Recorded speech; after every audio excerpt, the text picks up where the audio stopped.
আমি অমিত আছি তোমাদের সঙ্গে, আর তোমরা শুনছো ভৌতিক কথা। কিছু অনুভূতি এমন যা তোমাদেরও হতে পারে। ঘটনা স্ক্রিপ্টিংয়ে রয়েছে নেহা। Welcome back. কেমন আছো সবাই? আশা করছি প্রত্যেকে দারুণ আছো এবং সুস্থ আছো। আজকে তোমরা অনেকগুলো ঘটনা শুনবে। কতগুলো ঘটনা সেটা প্রথমেই বলছি না, তবে প্রত্যেকটা ঘটনাই তোমরা নস্টালজিয়া ফিল করবে। আর হ্যাঁ, ইউটিউবে একটা নতুন অপশান এসেছে, দেখেছো? হাইপ বলে একটা অপশান, দেখবে কমেন্ট সেকশন থাকে না, সেখানে যদি তুমি স্লাইড করো তাহলে দেখতে পাবে। তো অবশ্যই সেটা তোমরা ইউজ করো, বেশি বেশি করে হাইপ করো, যাতে আমাদের এই পরিবার আরও লোকের মাঝে ছড়িয়ে পড়ে। হাইপ করতে কিন্তু একদমই ভুলো না। আশা করছি তোমরা করে নেবে। আর আজকে কি ঘটনা আছে সেগুলো বলে একদমই স্পয়লার দেব না, কিন্তু আজকে তোমরা একদম পুরনো ভৌতিক কথার এসেন্স পাবে। যারা আমাদের সঙ্গে সেই প্রথম থেকে যুক্ত আছো তারা তো একদম নস্টালজিয়া ফিল করবেই করবে। তো আর একদম কথা বাড়াচ্ছি না, তোমরা হেডফোনটা লাগিয়ে নাও, চুপটি করে বসে পড়ো। আমরা পাড়ি দেব ভূতের রাজ্যে। আর এই রাজ্যে পাড়ি দিতে গেলে অবশ্যই কানে হেডফোনটা লাগিয়ে নিতে হবে আর সিট বেল্ট বেঁধে নিতে হবে। চলো এবার আমরা পাড়ি দেই ভূতের রাজ্যে। হ্যালো অমিত, কেমন আছো? আশা করি ভালো আছো। প্রায় 2 বছর পর তোমার সাথে কথা হচ্ছে। আমি হরিদ্বার থেকে কেশবদা বলছি। আশা করি চিনতে পেরেছো। আসলে আমি কিছু কাজে ব্যস্ত ছিলাম, তাই এতদিন কোনো যোগাযোগ করতে পারিনি। আজ একটা ঘটনা বলতে খুব ইচ্ছে করছে, তাই তোমার নাম্বারটা খুঁজে বের করে ঘটনাটা পাঠিয়ে দিলাম। চলো আর কথা না বাড়িয়ে এবার শুরু করা যাক। এটা কলিযুগ, তাই মানুষের কি অশরীরী রূপ আছে সেটা জানাবো। তারিখটা 20-3-2025। সকাল 8টায় আমার কাছে একটা ফোন এলো। আমি তখন সবেমাত্র ঘুম থেকে উঠেছি। ফোনটা তুললাম। ওপাশ থেকে বলল, আপনি কেশব? আমি বললাম, বলুন। বলল, দাদা আমি কলকাতা থেকে বলছি। আমি বললাম, বলুন। ওপাশ থেকে বলল, আপনার ফোন নাম্বারটা কারো কাছে পেয়েছি, আপনি কি ভূত ধরেন? আমি একটু হেসে বললাম, বলুন। বলল, দাদা আপনি একবার আমাদের বাড়িতে আসবেন? আমি বললাম, দাঁড়ান, আপনি কলকাতার কোথা থেকে বলছেন? আর আপনি যে আমাকে আসতে বলছেন, জানেন আমি কোথায় থাকি? বলল, হ্যাঁ আমি জানি তো, আপনি হরিদ্বার থাকেন। আপনি প্যারানর্মাল ইনভেস্টিগেটর আর তান্ত্রিক। আমি এবার একটু হেসে বললাম, হ্যাঁ পুরো খবর নিয়ে তাহলে ফোন করেছেন দেখছি। আচ্ছা আপনার সমস্যাটা কি বলুন তো? এবার উনি একটু কেঁদে কেঁদে বললেন, আমাদের বাড়িতে কিসের উৎপাত চলছে আমি জানি না, তবে অনেক তান্ত্রিক দেখিয়েছি, কোনো উপশম হয়নি। আমরা কামাখ্যা তীর্থ থেকে তান্ত্রিক এনে কাজ করিয়েছি, কিছুদিন উপশম ছিল, তারপর আবার যেই কাজ সেই। আমি বললাম, ঠিক আছে ঘটনাটা কি সেটা বলুন। এই শুনে উনি বললেন, ফোনে বলার মতো নয়, আপনি একবার আসুন। তুমি তো জানোই অমিত, আমি গরমে তেমন কোনো কাজ ধরি না, কারণ গরমে কোথাও যাওয়া আসা খুব অসুবিধে। তাই আমি বললাম, আমার খরচটা জানেন? বলল, আপনি যা চাইবেন তাই দেব, ট্রেন টিকিট আমি করিয়ে দেব। আমি বললাম, আমি একটু ভেবে আপনাকে জানাচ্ছি। তারপর সব কাজ ছেড়ে আমি ফোন করলাম। উনি বলল, দাদা আপনার টিকিট আমি করিয়ে দিয়েছি। আমি বললাম, আপনি কি করে জানলেন যে আমি আসার জন্য হ্যাঁ বলবো? উনি বলল, সে আমাকে বলেছে। আমি বললাম, কে? উনি বললেন, আপনি আসুন, তারপর আপনাকে সব বলবো। আমি ভাবলাম বেশ রহস্যজনক ব্যাপার তো। উনি টিকিট করিয়েছিল 24 তারিখের, ব্যাস আর কি। আমিও আর কিছু না বলে উঠে পড়লাম। 26 তারিখ সকালে নামলাম হাওড়াতে। নেমে ফোন করলাম। বলল, দাদা আমি স্টেশনে দাঁড়িয়ে আছি, আপনি বাইরে আসুন। আমি পুরো অবাক। আমি বললাম, আপনি তো সুপারফাস্ট। এরপর বাস গাড়িতে বসে প্রায় 3 ঘন্টা জার্নি করে উঠলাম ওনার বাড়িতে। গাড়িতে যদিও কথা বলতে বলতে এসেছি। অমিত, সে কি বিশাল বাড়ি, কিন্তু বাড়িতে পা দিলেই সবার প্রথমে যে আভাস পেলাম, তারপর বুঝতে পারলাম উনি কি করে আমার সব খবর জানতে পারছে। অমিত একটা না দুটো না, 9খানা প্রেত একই বাড়িতে।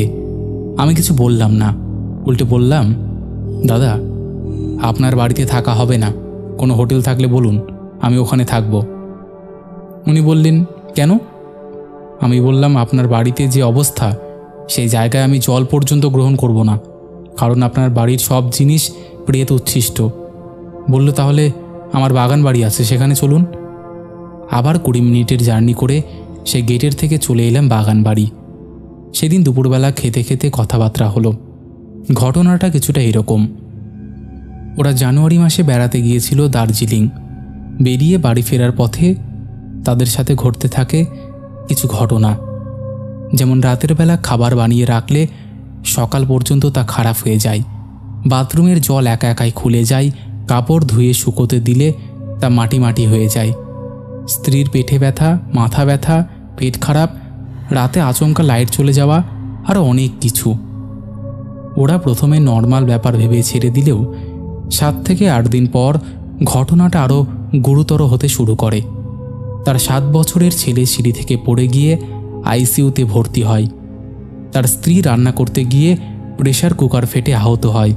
তার বৃদ্ধ বাবা একদিন রাতে বাথরুমে গিয়ে পড়ে যায়। আরও অনেক কিছু। তারা সব ব্যাপার বুঝতে পেরে অনেক তান্ত্রিক ওঝা ডেকেছে, কিন্তু ওই কিছু দিনের আরাম, এরপর আবার যা তাই। আমি বললাম, আমার খোঁজ কোথায় পেলেন? উনি বলল, তারাপীঠ থেকে একজনের কাছে শুনেছি। আমি বললাম, ঠিক আছে, দেখছি, রাতে আপনার বাড়ি যাব। উনি বললেন, আপনি এখন আরাম করুন, আমি বিকেলে আসব। বলে উনি চলে গেলেন। আমি একটু বিশ্রাম নেবার জন্য শুলাম। বিকেল 6টা নাগাদ উনি এলেন কাঁদতে কাঁদতে। বললেন, আবার ঘটনা হয়েছে। আমি একটু শান্ত করে বললাম, কি হয়েছে বলুন। বলল, বউ রান্না করতে গেছিল, গরম তেল ছিটকে মুখ পুরো পুড়ে গেছে। আমি বললাম, তাড়াতাড়ি চলুন। ওনার বাড়ি গিয়ে বেশ ভয় পেয়ে গেলাম, কারণ 9টা প্রেত যেখানে সেখানে বসে শুয়ে আছে, আমাকে দেখছে। আমি পুরো প্রস্তুতি নিয়ে গেছি। সব দেখে শুনে রাতে আবার ফিরে এলাম বাগান বাড়ি।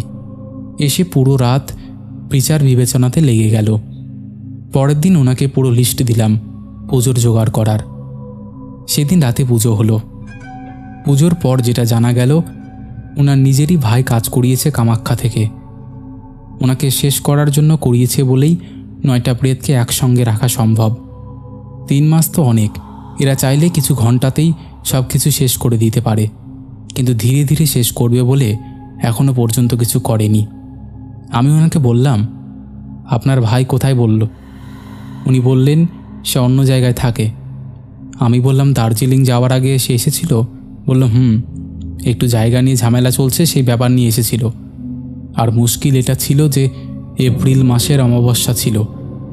এবার ব্যাপারটা বুঝলাম, সেটা ছিল এপ্রিল মাসের অমাবস্যা। এমনিতেই লেট হয়ে গেছে, আর এতদিন থাকা সম্ভব না। তাই আমি পুজোর জোগাড় করলাম। অমিত, সেই রাতে পুজোতেই বসলাম। আগেই পুরো বাড়ি ফাঁকা করতে বলে দিই। পুজোর মধ্যভাগে 9টা প্রেত উপস্থিত হয়ে আমাকে বলছে, কত এলো কত গেল, আমাদের সরাতে পারবি না, যা চলে যা, নইলে মেরে দেব। আমি কোনো কথা না বলে আমার কাজ করতে থাকি। সে উৎপাত কাকে বলে, না দেখলে বিশ্বাস নয়। পুরো রাত পুজো চলার পর 9 জন সামনে আসে। কোনো রূপ নেই, শুধু ধোয়ার মূর্তি, মাংস পচা গন্ধ। তাদের যথাযথ স্থানে পাঠিয়ে বাড়িঘর শুদ্ধিকরণ করতে করতে প্রায় সকাল 8টা বেজে যায়। সব কাজ শেষ করে লোকটা খবর নিয়ে এলো তার দাদা মারা গেছে হার্ট অ্যাটাকে। আমি শুধু একটা কথাই বললাম, যে খারাপ চায় তার ভালো হয় কি করে। ওনার বাড়ির সবাই মরা বাড়ি গেল। আমি গেলাম বাগান বাড়ি। সন্ধ্যায় উনি এলেন। আমি বললাম, আমি আরও 2 দিন থাকব, কোনো অসুবিধা হলে জানাবে। এরপর 2 দিন কোনো অসুবিধা হয়নি। আমি আমার পেমেন্ট নিয়ে চলে এলাম। অমিত, ঘটনাটা হয়তো খুব ভয়ের নয়, আবার খুব রোমাঞ্চকর না, কিন্তু মানুষ আজকের এই বিজ্ঞানের যুগে দাঁড়িয়েও কিছু সম্পত্তি আর কিছু টাকা পয়সার জন্য এমন কিছু কাজ করে যা মেনে নেওয়া কষ্টকর হয়ে ওঠে। কিছু লোক বলে, আপনি সাহায্য করেন তো পয়সা নেন কেন? তাদের উদ্দেশ্যে আমি একটা কথা বলি, আমাদেরকে 1000 থেকে 2000 কিলোমিটারও যেতে হয়, নিজের জীবন বাজি রেখে কাজ করতে হয়, তার বিনিময়ে মূল্য ধারণ করা হয়। যার বিপদ হয় সেই জানে তার জীবনের থেকে টাকার মূল্য বড় নয়। আর যাই হোক, ভালো থেকো। আবার সময় হলে আরও একটা ঘটনা নিয়ে আসব। কেমন লাগলো অবশ্যই জানিও। বন্ধুরা, এই ছিল কেশববাবুর পাঠানো একটা দুর্দান্ত ঘটনা। আশা করছি তোমাদের ভালো লেগেছে। কেশববাবু এর আগেও প্রচুর ঘটনা পাঠিয়েছে, যেগুলো তোমরা শুনেওছো হয়তো, তাই না? সেই ঘটনাগুলোও আশা করছি তোমাদের দারুণ লেগেছে। কেমন লেগেছে তোমরা অবশ্যই সেটা কমেন্ট করে জানিয়ে দিও। তোমাদের মধ্যে এখনও যারা এই পরিবারে যুক্ত হওনি তারা যুক্ত হয়ে যেও। যারা ভাবছো এরকম ঘটনা শেয়ার করবে তারা আর একদম দেরি না করে শেয়ার করে দিও। চলো আর কথা বাড়াচ্ছি না, এবার আমরা শুরু করে দিচ্ছি পরের ঘটনা। হাই অমিতদা, আশা করি তুমি ও আমাদের ভৌতিক কথা পরিবারের সকল শ্রোতারা ভালো আছো। দাদা, আমার আগের ঘটনা অর্থাৎ হাবড়া যাওয়ার সেই 3 মাথার মোড় ঘটনাটি আমার এক বন্ধুর দাদুকে শোনাই। তারপর সেই ঘটনাটা শুনে দাদুর বাবার জীবনে ঘটে যাওয়া একটা ঘটনা উনি আমার বন্ধুদেরকে বলে। আমার বন্ধু তারপর সেটি আমাকে বলে, আর আমি সেটা এখন তোমাকে পাঠালাম। অমিতদা, আমি মৈনাক, নিউ ব্যারাকপুর থেকে বলছি। আমার বন্ধু প্রীতম চক্রবর্তী আমাকে তার দাদুর বাবার সঙ্গে ঘটে যাওয়া এই ঘটনাটা শেয়ার করেছে, আর আমি তোমাকে শেয়ার করলাম। আর আমি ঘটনাটা প্রীতমের হয়ে লিখছি, মানে ওর ভাষাতে বলছি। অমিতদা, আমার এই ঘটনাটা আমার দাদুর। বর্তমানে উনি একজন রিটায়ার্ড পুলিশ, রতিরঞ্জন চক্রবর্তী। দাদু মৈনাকের আগের ঘটনাটা শুনে প্রভাবিত হয়ে তার বাবা অর্থাৎ আমার বড় বাবার সাথে ঘটে যাওয়া এই ঘটনাটা শেয়ার করেছিল। তো আর সময় নষ্ট না করে আমি আমার বড় বাবার মুখে ঘটনাটা তোমাকে বলছি। আমার নাম খগেন চক্রবর্তী। আমার একটা খুব বাজে নেশা ছিল মাছ ধরা, ও এই বাজে নেশায় আমার সঙ্গে ছিল নিবারণদা, এবং আমাদের তখন বয়স ছিল 25-26। জওয়ান ছেলে, ভূত প্রেতে একদমই বিশ্বাস করতাম না। তখন সময়কাল ছিল পৌষ মাস। ঘটনাটা ঘটেছিল কচুখালি, সুন্দরবনের দিকে। এবার তখন গ্রামগঞ্জে কোনো স্ট্রিট লাইটের ব্যবস্থা না থাকায় হ্যারিকেনের আলো আমাদের জন্য ওই সময় অমূল্য সম্পদ। ওই দিন আমি নিবারণকে বলি যে, নিবারণ, আজকে আমরা রাতে মাছ ধরতে যাব। নিবারণ বলল যে ঠিক আছে, তাহলে আমি তোকে রাতে ডাকতে আসব। কথা মতো ঠিক মাঝরাতে নিবারণ আমাকে এসে ডাকছে, খগেন, আরে খগেন, কই রে, আয়, যাবি না? আমি তাড়াতাড়ি বাড়ি থেকে মাছ ধরার জাল নিয়ে বেরিয়ে পড়লাম। এবার আমরা খাল ধার দিয়ে হাঁটছি। হঠাৎ আমি লক্ষ্য করলাম নিবারণ আমার সামনে হাঁটছে। হ্যারিকেনের আলো সংস্পর্শে আসতে চাইছে না, এবং এটাও লক্ষ্য করি যে নিবারণের হাতে মাছ ধরার জালটাও নেই। এত দূরও ঠিক ছিল, কিন্তু যেই নিবারণ বাইরে বেরোলে বিড়ি চেয়ে চেয়ে মাথা নষ্ট করে দেয়, সে এতক্ষণ হওয়ার পরেও কোনো বিড়ি চাইছে না, এবং আমি যাই প্রশ্ন করি না কেন কোনো প্রশ্নের উত্তর দিচ্ছে না। এবার আমার খটকা লাগে, যেটা আমার সে বন্ধু নিবারণ মনে হচ্ছে না। এবার আমি দেখতে পেলাম খালের ধারের পাশে অমূল্যদার বাড়ি। আমি অমূল্যদার বাড়ির সামনে গিয়ে ওনাকে ডাকতে থাকলাম, অমূল্যদা, ও অমূল্যদা, দরজাটা খোলো। অমূল্যদা বাইরে এসে বলে, কিরে খগেন, এই শীতের রাতে তুই এরকম ঘামছিস? তখন আমি সব ঘটনা অমূল্যদাকে বললাম। উনি শুনতেই আমাকে বিশ্রী গাল দিয়ে বলে, আগে আমার ঘরে ঢোক, ওটা নিবারণ নয়। তোর হাতে ওই হ্যারিকেন আর মাছের জালটা আছে জন্যই ওই পিশাচ তোকে কিছু করতে পারেনি এখনো। যা, ঘরে যা। আমার তখন জ্ঞান হারায় হারায় এমন অবস্থা। অমূল্যদা আমাকে জল দিয়ে বলে, এই নে মাদুর আর মশারি, আজ রাতটুকু আমার ঘরে ঘুমিয়ে পড়। কাল সকালের আলো না ফুটলে এক পাও বাইরে বেরোবি না। রাতে কেউ ডাকলে দরজা খুলবি না কিন্তু। আমিও অমূল্যদার কোনো কথা অমান্য করিনি, যথারীতি ঘুমিয়ে পড়ি। পরের দিন সকালে উঠি, আমি নিবারণের বাড়ি যাই, এবং আসল ভয় আমার তখন লাগে যখন নিবারণ বলে যে, ভাই, কিছু মনে করিস না, কালকে আমি যেতে পারিনি। এই কথা শুনে আমি নিবারণকে কাঁপা কাঁপা গলায় আগের দিন রাতের সমস্ত ঘটনা বলি। নিবারণও বলে, ভাই, ভগবানের অশেষ কৃপায় আজ তুই বেঁচে আছিস। তমিতদা, এই ছিল পুরো ঘটনা। ঘটনাটা সিলেক্ট হলে আমি খুশি হব, এবং তোমাকে আগাম শুভেচ্ছা 100-এর জন্য। ইতি মৈনাক ও প্রীতম। তো বন্ধুরা, এই ছিল আমাদের পুরনো আরও একটা ঘটনা, যেগুলো ঘটনার সাথে ভৌতিক কথার পুরনো এসেন্সের গন্ধ পাওয়া যায়।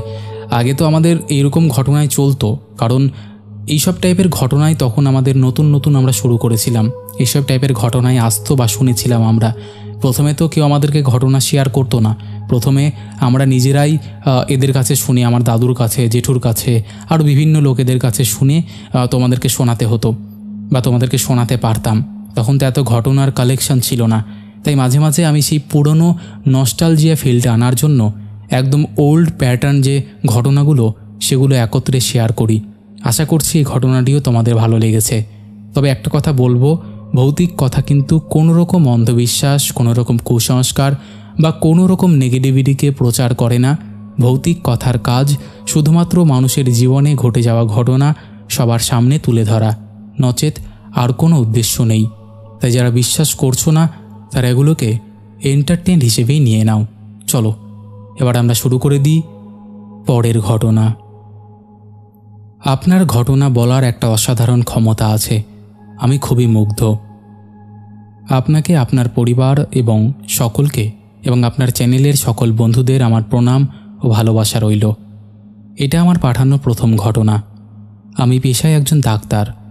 ছাত্র জীবন থেকে শুরু করে কর্মজীবন অবধি নানা ঘটনার মুখোমুখি হয়েছি। সুযোগ আছে আপনার চ্যানেলের মারফত অনেক মানুষের সাথে ঘটনাটা শেয়ার করার, তাই অবসর সময় দেখে লিখলাম। তখন আমি ডিগ্রিটা সদ্য হাতে পেয়েছি। একটি সরকারি মেডিকেল কলেজ থেকে আমার পড়াশোনা, আর সেখানেই আমার চাকরি জীবনের এত বছর অতিবাহিত হয়েছে। তখন ডিসেম্বর মাস, কনকনে ঠান্ডায় কাঁপতে কাঁপতে নাইট ডিউটি করতে ঢুকলাম এমার্জেন্সি ডিপার্টমেন্টে। শুরুতে পেশেন্টের লোড ভালোই ছিল। ধীরে ধীরে রাত বাড়তে লাগলো। অ্যাম্বুলেন্সের আওয়াজ, পেশেন্ট পার্টির কলরব কমতে শুরু করলো। চারপাশটা নিশ্চুপ। পূর্ণিমার চাঁদখানি উঁকি মারল জানলা দিয়ে। এরপর জুনিয়র ডাক্তারকে কিছুক্ষণের জন্য বসিয়ে আমি একটু হাঁটতে বেরোলাম একটা লেন বরাবর।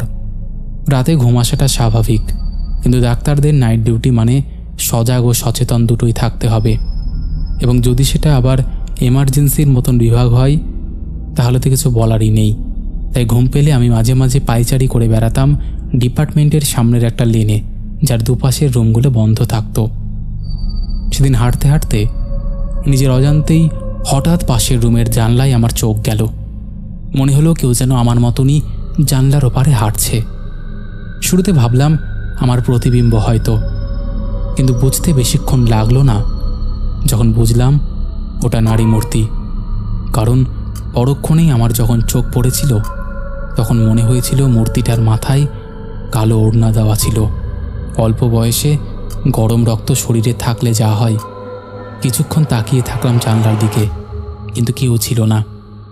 দরজার একটা সরু ছিদ্র দিয়ে ভেতরের আবছা আলোর মধ্যে খোঁজার চেষ্টা করছিলাম এর রহস্য, কিন্তু কোনো ব্যাখ্যা খুঁজে পেলাম না। সেদিনের পর থেকে যতবার রাত্রে হেঁটেছি, সেই লেন বরাবর মনে হতো কোনো অশরীরই হাঁটছে আমার সাথেই, তালে তাল মিলিয়ে।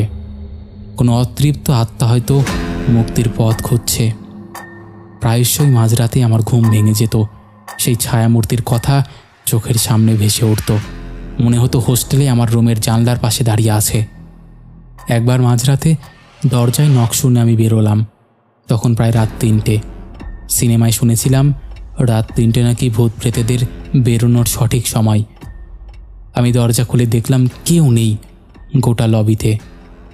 রুমের দরজাগুলোতে ওকে মারলাম, যদি কেউ বদমাইশি করে থাকে দেব আচ্ছা করে, কিন্তু সবাই তখন ঘুমিয়ে।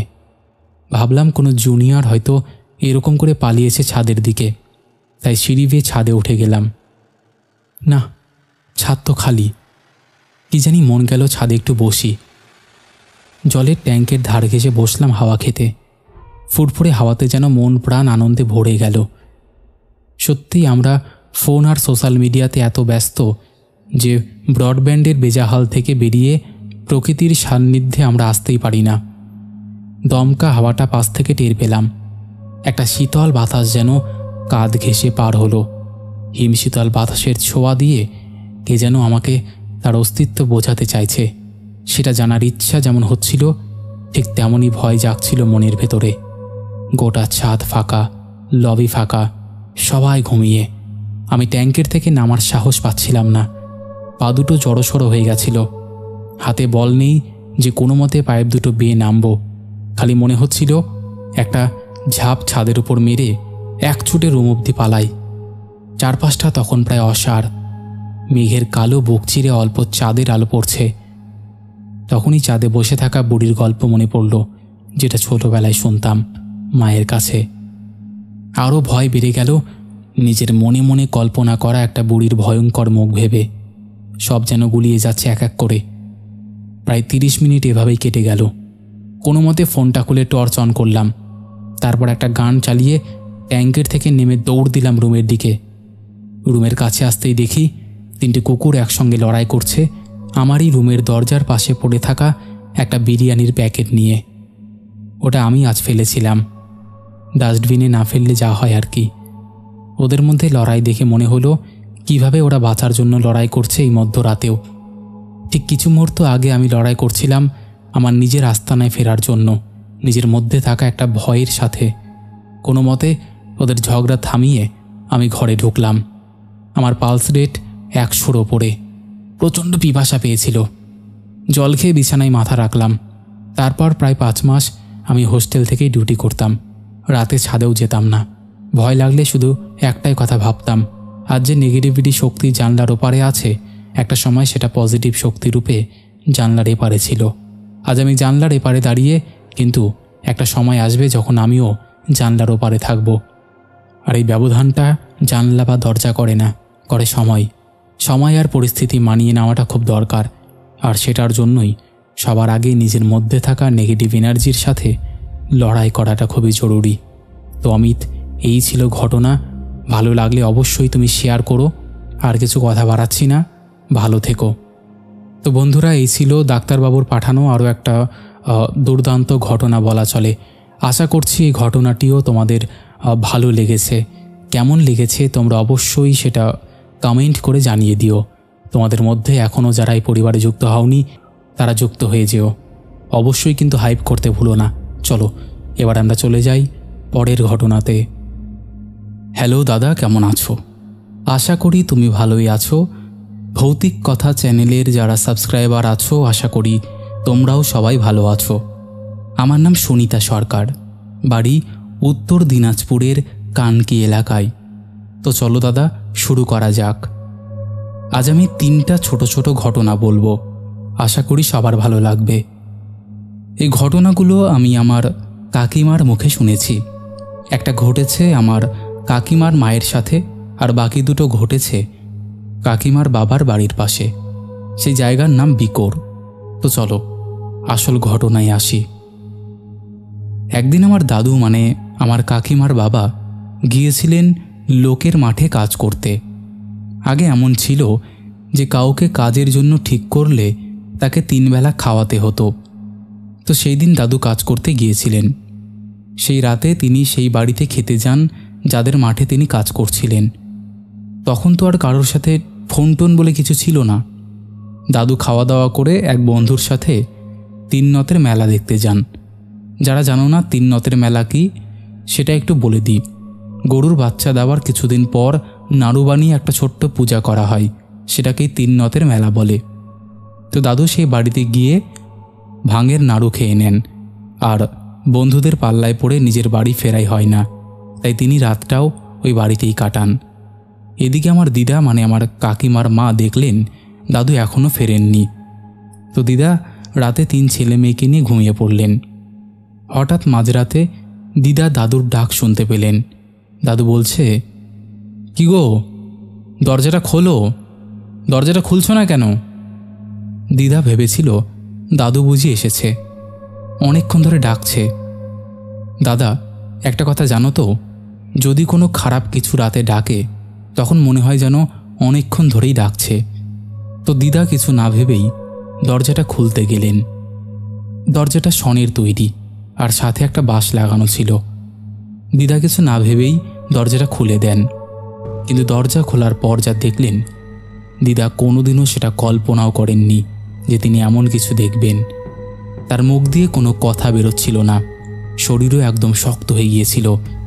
দিদা দেখলেন সামনে বিশাল এক লোক দাঁড়িয়ে আছে, এতটাই লম্বা যে সাধারণ মানুষের পক্ষে এত লম্বা হওয়া কোনোভাবেই সম্ভব নয়।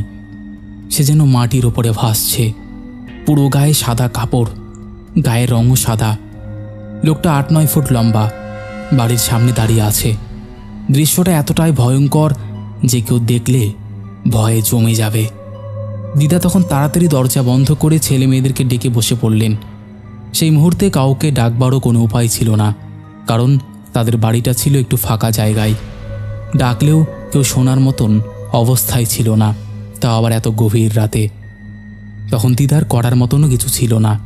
তিনি বসে বসে শুধু ভগবানের নাম জপতে লাগলেন। বাড়ির একেবারে পাশে ছিল একটা পুকুর। দিদা শুনতে পেলেন কেউ যেন পুকুরের ধারে কলা গাছ কেটে জলে ফেলছে, ঝপঝপ শব্দ হচ্ছে। দিদা সারাটা রাত এভাবে ভগবানের নাম নিয়ে পার করে দিলেন। সকালে দাদু বাড়ি ফিরলেন। তারপর দিদা সেই পুকুর পাড়ে গিয়ে দেখলেন সব কলা গাছ একদম ঠিকঠাক আছে। তাহলে রাতে যে শব্দটা শুনলেন সেটা কি ছিল? তারপরও ওভাবে ছোটোখাটো অদ্ভুত কিছু ঘটেছিল, কিন্তু কোনো ক্ষতি হয়নি। এই ছিল প্রথম ঘটনা। এবার আমি বলছি দ্বিতীয় ঘটনাটা। এবার ঘটনাটা ঘটেছিল এক ট্রাক্টর চালকের সাথে। একদিন একজন লোক তাকে বলেছিল, কালকে আমার জমিতে হাল দিবি, যত সকালে পারিস চলে যাস। রাতেই সেই ট্রাক্টর চালককে কেউ ডেকে নিয়ে যায়। সে ভেবেছিল যার জমিতে হাল দেওয়ার কথা তিনি এসেছেন, তাই কাউকে কিছু না বলে বেরিয়ে যান। লোকটা তাকে জমি দেখিয়ে নিয়ে চলে যান। ট্রাক্টর চালকও নিজের মতো করে জমিতে হাল দিতে থাকেন। কিন্তু হঠাৎ দেখেন জমিটা কিছুতেই শেষ হচ্ছে না। যতই চাষ করে যাচ্ছে জমি যেন বেড়েই চলেছে। দূরে যে বাঁশবাগানটা ছিল সেটাও ধীরে ধীরে কাছে আসছে। এভাবে কিছুক্ষণ চলার পর হঠাৎ তার মাথায় আসে এটা একেবারেই স্বাভাবিক না। তিনি ভয়ে কাঁপতে শুরু করেন। তাড়াতাড়ি জমির মালিককে ফোন করে বলেন, আমি এই জায়গায় আছি, আমাকে তাড়াতাড়ি বাঁচাও। তারপর তিনি গাড়ির ওপরে অজ্ঞান হয়ে যান। পরে জমির মালিক কিছু লোক নিয়ে গিয়ে তাকে উদ্ধার করেন। তারপর কি হয়েছিল সেটা আমি জানি না। এর পরের ঘটনা ঘটেছিল এক করাতির সঙ্গে, মানে যারা গাছ কাটে তাদের সঙ্গে। একজন করাতিকে বলা হয়েছিল, কাল সকালে গাছ কাটতে যাব, সব প্রস্তুতি রেখো। রাতেই তাকে ডেকে নিয়ে যায় এক লোক। সে ভেবেছিল যার সাথে গাছ কাটতে যাওয়ার কথা তিনি এসেছেন। রাস্তায় হাঁটতে হাঁটতে তারা একটা নিম গাছের কাছে এলো। গ্রামের সবাই জানতো এই নিম গাছটা ভালো না। লোকটা করাতিকে বলল, এই নিম গাছটা কাট। কিন্তু করাতি বলে, না, এটা আমি কাটবো না। দুজনের মধ্যে বাক বিতর্ক হয়। তারপর লোকটা করাতিকে নিয়ে মাঠের ভেতরের দিকে হাঁটতে শুরু করে। করাতির মনে হয়েছিল রাস্তা দিয়ে গেলেই তো সহজে যাওয়া যেত, এই পথ দিয়ে কেন? লোকটা বলে, এই দিক দিয়ে গেলে তাড়াতাড়ি হবে। এভাবে হাঁটতে হাঁটতে তারা একেবারে বিলের ধারে চলে আসে। করাতির মনে তখন সন্দেহ হয়, এটা সেই লোক নয় যার সাথে আমার কাজ করতে যাওয়ার কথা ছিল। এ অন্য কেউ, এ হয়তো মানুষের রূপ নিয়ে এসেছে। এরপর লোকটা তাকে বিলের কাদায় নিয়ে গিয়ে চেপে ধরে রাখে। সারা রাত ধরে সে এরকম টানাটানি করছিল। ভোর হলে আশেপাশের গ্রামে হরিনামের দলের লোকজন বের হয়। যখন হরিনামের আওয়াজ শোনা যায়, লোকটার রূপ ধরা জিনিসটাও করাতিকে ছেড়ে দেয়। করাতি দৌড়ে পাশের এক বাড়িতে গিয়ে বলে, আমাকে বাঁচাও। সেখানে সব ঘটনা খুলে বলে। তারপর সকালে তাকে বাড়িতে পৌঁছে দেওয়া হয়। এই ছিল আমার ওভারঅল ছোট ছোট কিছু ঘটনা। আশা করছি অমিত তোমার খুব ভালো লাগবে। ভালো লেগে থাকলে অবশ্যই শুনিও, আর বলো আমাকে কোন এপিসোডে শোনালে ভৌতিক কথা আরও বড় হোক, এই কামনা করি। তো বন্ধুরা, এই ছিল আজকের জমজমাট একটি এপিসোড। আশা করছি তোমাদের ভালো লেগেছে। কিছু কিছু সময় আমি একদম সিম্পল যেগুলো ঘটনা সেগুলোও তোমাদের সঙ্গে শেয়ার করি, কারণ আমাদের এখানে সাধারণ মানুষের জীবনে ঘটে যাওয়া ঘটনা শোনানো হয়।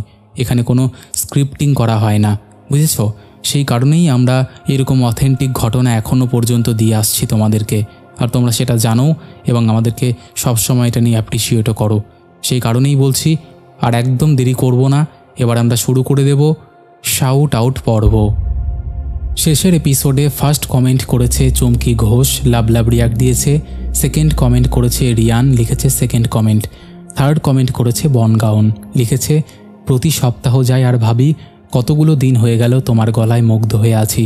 দিনের পর দিন চলে যায়, তবে তোমার গলার প্রতি প্রেম একটুও কমেনি, আর হয়তো কোনোদিনও কমবেও না। বনগা থেকে বনগার প্রত্যেক ভৌতিক কথা প্রেমী মানুষদের পক্ষ থেকে অনেক অনেক ভালোবাসা। থ্যাংক ইউ গো, এটাই তো প্রাপ্তি গো আমাদের। তারপরে কমেন্ট করেছে মোয়াজবিন মামুন, রোহিত বেসরা, দেবরূপ হালদার, চুমকি খাতুন, কৌশিক ভাবক, গণেশ দেবনাথ, তন্নি হালদার, অনন্যা ভৌমিক, সুমিত ঘোষ, এমডি মন, এসকে আরাফুল হোসেন, লক্ষ্মণ সর্দার, স্টাইলিশ অজয়, নয়ন মাঝি, রেখা পাসমান, অর্পণ ভদ্র, প্রভাস বৈদ্য লিখেছে অমিতদা কেমন আছো? আশা করি তুমি ভালো আছো। অনেক দিন পরে তোমাকে কমেন্ট করলাম, আবার চলে এলাম তোমার ভৌতিক চ্যানেলে ঘটনা শুনতে। একদম। তারপরে কমেন্ট করেছে অশোক দাস, লিখেছে সত্যি ঘটনাগুলো খুবই ভালো লাগলো শুনতে। আমি তোমার ঘটনাগুলো অনেক দিন ধরেই শুনছি অমিতদা, খুব ভালো লেগেছে, থ্যাংক ইউ। তারপরে কমেন্ট করেছে নন্দিনী রয়, অর্পণ ভদ্র, পূজা হালদার, সুমন্ত দাস, ডিজে ব্লগার অনিশ, সুদীপ পুরকায়স্থ, লাবণী পাল, দীপিকা দাস, রত্না রয়, পম্পা মহন্ত, গীতা গোস্বামী, ববিতা অধিকারী, অর্পণ ভদ্র, প্রতিমা রয়, সেলিম মোল্লা লিখেছে ছালাভা পার্ট 2 প্লিজ। ও আচ্ছা গো, ওইটার কথা বলছো, কিন্তু এখনও আসেনি গো আমাদের কাছে, না আসলে কি করে শোনাবো বলো। তারপরে কমেন্ট করেছে প্রতিমা রয়, লিখেছে সত্যি ভূতের ঘটনা অমিত, ঘটনাটা ভালো, থ্যাংক ইউ। তারপরে কমেন্ট করেছে মলয় চক্রবর্তী, লিখেছে দুটো ঘটনায় ভয়ঙ্কর। সেকেন্ড ঘটনাটাতে ট্রেনের মধ্যে এক বিশাল ভয়ের ছিল, আর আমি বিধাননগরে থাকি। একদম।